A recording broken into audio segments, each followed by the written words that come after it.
はようございます。今日はですね、ちょっと GoPro 歩きながらでの動画になります。12月22日、冬至の朝10時台です。今日は非常に寒いですね。今年一番寒いかもしれません。ただ空はとても澄み切っております。なんかすごいのが、GoPro Hero 12のファームウェアがアップデートされて 2.0 になりました。皆さんもうアップデートされたでしょうか？ 1 週間ぐらい前だと思うんですけど、動画の途中ではありますが、ファームウェアの更新の方法もお見せしておこうと思います。ご存知の方多いと思うんですが、2つの方法があります。1つは GoPro のクイックアプリに GoPro を接続する方法です。接続するだけで更新プログラムがある場合はこのように出てきて、そこからタップしていけば更新することができます。非常に簡単です。何度かカメラが再起動を繰り返すんですが、数分でこのようにインストールが行われます。インストールが完了すると更新が完了しましたというふうに表示が出てきます。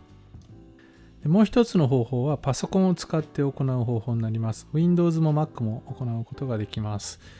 アップデートのファイルを公式サイトからまずダウンロードします。それが ZIP ファイルなので、それを解凍して、そこでできてきたファイルを今度は SD カードにコピーします。マイクロ SD カードにコピーします。今度はそのマイクロ SD カードを取り出して GoPro に挿入します。GoPro もある程度バッテリーが必要です。20% 必要というふうに書かれています。で、GoPro の電源をオンにしてやると、あとは自動的に何回か再起動を繰り返しながら更新が行われるようになっています。この公式サイトのリンクも概要欄に貼り付けておこうと思います。スタジオからは以上になります。今回は5つ改善点が挙げられていました。1つはクイックアプリでプリセットの名前が変更できるようになりました。オリジナルのプリセットどんどん登録できるのは良かったんですけど、名前が変えられないんで何が何だかよくわからなくなってやったりもしたんですけど、自分の好きな名前が付けられるようになったのでかなり便利になりました。ただこれがですね、日本語のクイックアプリだとまだできなくて、設定に行って言語を英語に設定することによって名前の変更ができるようになっています。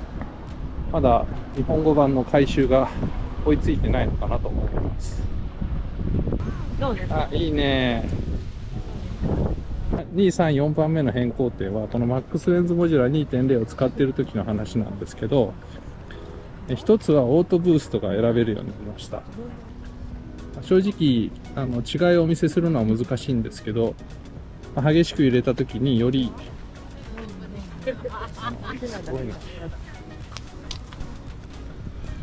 激しく揺れた時により手ブレ補正が強力に効くようになるモードなんですけど、それがこの MAX レンズモジュラ 2.0 をつけても使えるようになりました。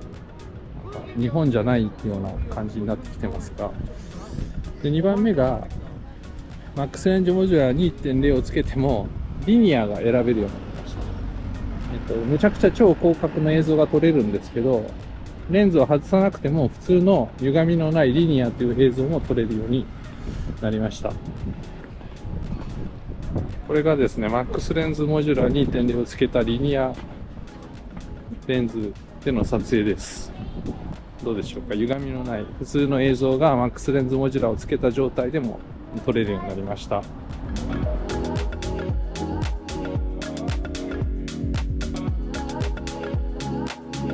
さらに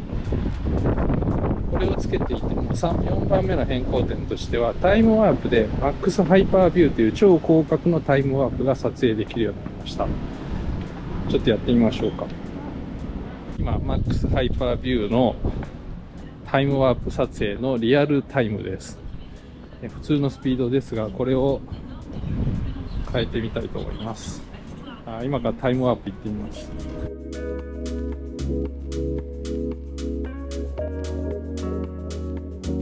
僕のタイムワープが撮影できるようになりました。はい、で次がですね、個人的には最大の変更点かと思うんですが、簡単に言うと、GoPro の Hero 12から GP ログというですね、ログ撮影の機能が搭載されていたんですが、それがむちゃくちゃ改善されました。今撮影している映像も実は GP ログで撮って純正のラットを当てたものになります。ちなみにラットを外すとこんな感じの映像になります。で適用するとこんな感じです。どうでしょうか。もうね、このバージョンアップする前の GP ログで撮影したものが本当にノイズがひどくて、ISO が100なのに、これ例えばこう地面のグレーな部分とかですね、ちょっとこう暗い部分のノイズがもう本当にひどかったんですよ。どうやってこれ使うんだろうって感じで、結構世界中で世界中の YouTuber が文句言ってましたけど、GoPro の中の人たちも今改善してるからちょっと待ってくれみたいな話もね出てましたけど、それがついにこう出てきた感じになっています。もうね、ノイズがかなり抑えられていて、しかもオーバーシャープニングってこう塗り絵みたいなスマホで撮ったような映像っぽいところがちょっとあったんですけど、そういうのも抑えられて非常に自然です。 DJI の D-Log-M と似てる感じがするんですけど、いかがでしょうか。Osmo Pocket 3でログ撮影をしている状況です。こんな感じが Osmo Pocket 3の映像になります。どうでしょうか。明るくなったり暗くなったり結構激しい状況ですが、こんな感じの映像が撮れます。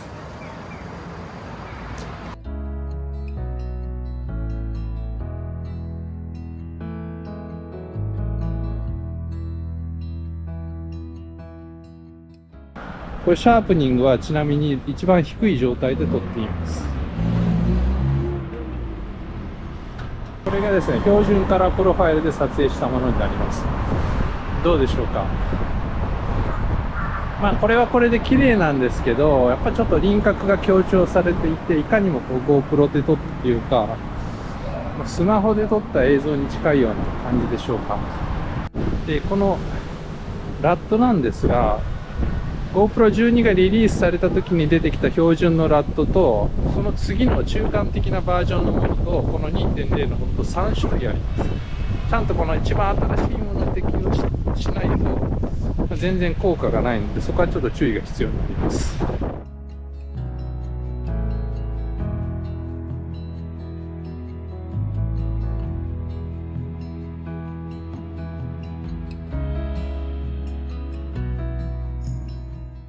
今回急ぎだったのでちょっとあんまり実験できてないんですけど、ログ撮影でも ISO 感度1600まで上げることができるようになったので、上げていくとどのぐらいノイズが出てくるのかとか、明るいの中で使うのが大前提だとは思うんですけど、暗いところで使うとどうなのかとか、その辺もちょっと実験してみたいと思います。また次回動画にできたらしたいと思います。少しだけ夕方とか室内で撮影した感じでは本当ノイズが少ないいい感じの映像が撮れていました。これはね、かなり期待が持てるんじゃないでしょうか。